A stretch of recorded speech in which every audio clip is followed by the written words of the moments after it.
तो धनबाद मंडल कारा में बीती रात जिला प्रशासन पुलिस की टीम छापेमारी करने पहुंची और छापेमारी टीम ने city SP Ajit Kumar, Praveen SP और ग्रामीण SP Kapil Chaudhary, SDM Uday Razak, SDPO Nisha Murmu सहित भारी संख्या में पुलिस जवान मौके पर मौजूद रहे। महिला पुलिस भी इस दौरान रही मौजूद। तो आपको बता दें कि धनबाद में लगातार छापेमारी की जा रही है। मंडल कारा में छापेमारी की गई है, तो अधिकारियों की मौजूदगी में ये छापेमारी हुई है। आपको बता दें कि इस छापेमारी के दौरान SP, city SP, DSP, SDPO तमाम आला अधिकारी जो है मौके पर मौजूद रहे। तो जिला प्रशासन की जो टीम है, जिला प्रशासन की पुलिस टीम जो है छापेमारी करने के लिए पहुंची है। ये बात जो है, ये घटना जो है बीती रात की बताई जा रही है। तो धनबाद के मंडल कारा में प्रशासन के जो प्रशासनिक अधिकारी है, पुलिस टीम जो है वो पहुंचे और उन्होंने छापेमारी की है। इस दौरान एसडीपीओ, सदर एसडीपीओ निशा मुर्मू सहित भारी संख्या में पुलिस के जवान और महिला पुलिस बल भी मौके पर मौजूद रही। तो इसमें ज्यादा जानकारी के लिए हमारे साथ जुड़े हैं धनबाद से राजकुमार, धनबाद कारा मंडल में बीती रात प्रशासन की जो टीम है वो पहुंची और छापेमारी की जा रही है। किस मामले को लेकर यहाँ पे छापेमारी की जा रही है और तमाम आला अधिकारी भी यहाँ नजर आ रहे हैं?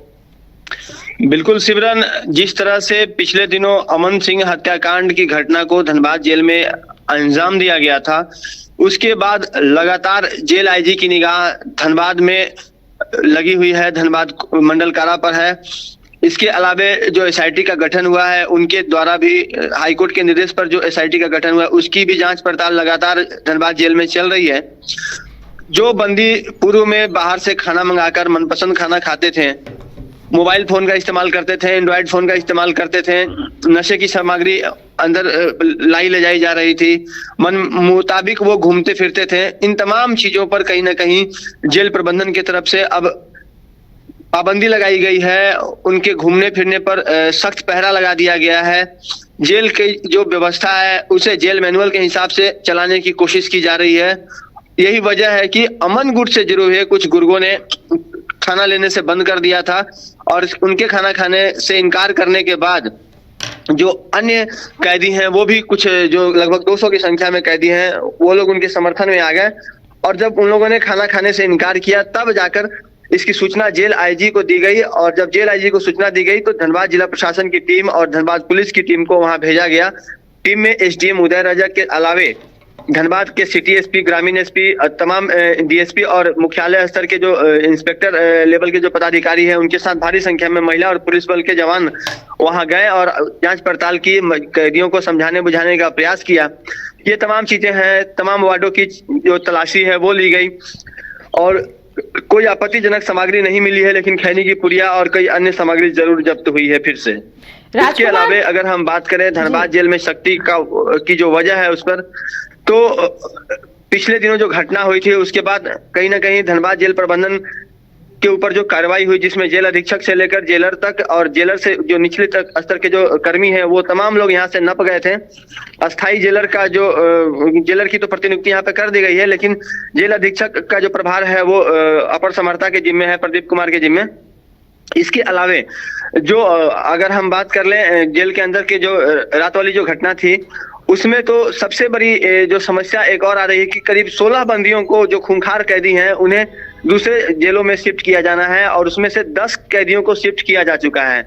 कई अन्य जो कैदी हैं, जिसमें अमन गुट से जुड़े हुए हैं, प्रिंस खान गुट से जुड़े हुए हैं, इन तमाम कैदियों को शिफ्ट किया जाना है। तो इन्हें शिफ्ट करने में जो अड़चने आनी चाहिए, वो अड़चने जो है वही लाई जा रही है और कैदियों को अपने पक्ष में करके इस तरह की घटना को अंजाम दिया गया, खाना लेने से इनकार किया गया।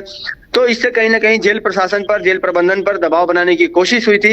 हालांकि देर रात तक जब जो पदाधिकारी वापस लौटे तो उन्होंने कैमरे के सामने तो बहुत कुछ नहीं बताया, लेकिन इतना जरूर है कि वो लोग कैदियों को समझाने में सफल रहे हैं। फिलहाल फिर से अगर इस तरह की घटना होगी तो एक बार फिर से जिला प्रशासन की टीम है वो वहां अंदर जा सकती है।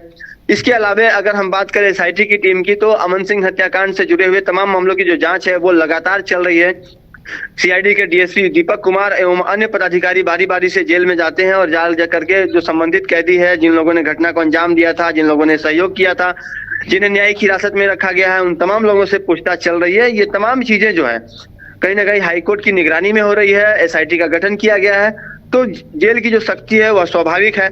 तो आने वाले वक्त में इस तरह की बातें हो सकती है और जेल में फिर से अगर कैदियों ने अगर कुछ हंगामा किया तो इस बात से भी इनकार नहीं किया जा सकता है। जी बिल्कुल राजकुमार, जेल की जो सख्ती है वो स्वाभाविक है, लेकिन अगर धनबाद मंडल कारा की बात की जाए तो इस तरह से अगर अमन सिंह हत्याकांड मामले को अगर अंजाम दिया जाता है तो जिला प्रशासन पर सवाल उठना तो लाजमी है। ऐसे में जिला प्रशासन की ओर से क्या कुछ तर्क दिया जा रहा है इसको लेकर?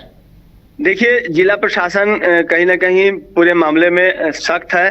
पूर्व में भी उपायुक्त ने जेल का दौरा किया था और घटना के बाद हर हफ्ते में 2 या 3 दफा जेल में छापेमारी हो रही है और उसमें उपायुक्त के अलावा कई वरीय अधिकारी भी शामिल रहते हैं। हालांकि रात वाली जो घटना थी, जो छापेमारी वाली घटना थी, उसमें उपायुक्त नहीं थे, लेकिन उपायुक्त के बिहाफ में एसडीएम उदय रजक के अलावे कई अन्य प्रशासनिक पदाधिकारी जेल में पहुंचे थे और उन्होंने तमाम तरह से जांच पड़ताल को अंजाम दिया और उसके बाद कैदियों के मिलने वाली सुविधाओं का भी जायजा लिया, उनके भोजन आदि से जुड़ी हुई समस्याओं का जो था उसको भी देखने का काम किया।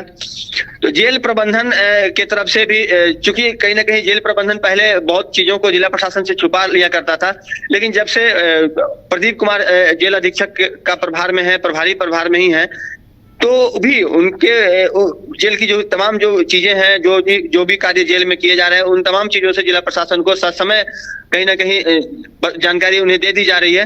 तो जेल प्रबंधन इन दिनों कहीं ना कहीं सख्त हुआ है, इस बात से इनकार नहीं किया जा सकता है।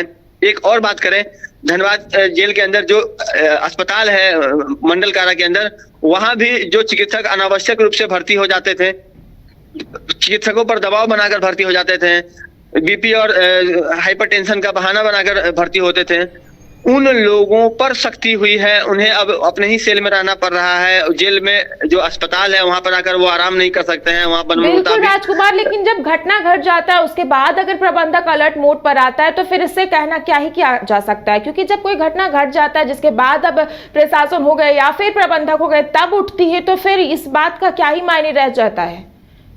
देखिए, घटना को रोका नहीं जा सकता है। हालांकि जो घटना धनबाद जेल में हुई उसमें अगर धनबाद जेल प्रबंधन की अगर पूर्व से सख्ती होती, यहाँ के पदाधिकारी या फिर यहाँ के कर्मी अगर सही तरीके से जेल मैनुअल का पालन करवाते तो जेल के अंदर हथियार नहीं पहुंच पाता। जी।